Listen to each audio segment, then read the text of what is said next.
सातारा जिल्ह्यात ठिकठिकाणी दुर्गामातांची उत्साहात प्रतिष्ठापना। भक्ती आणि शक्तीचं प्रतीक असलेल्या दुर्गादेवीची मंगळवारी जिल्ह्यात विविध ठिकाणी प्रतिष्ठापना करण्यात आली।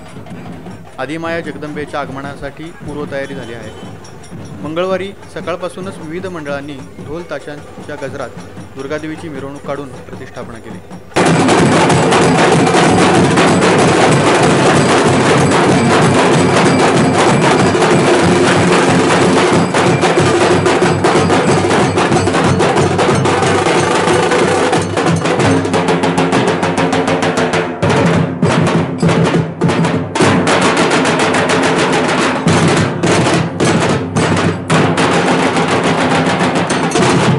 त्याचप्रमाणे घरोघरीही नवरात्र बसवण्यात आलं।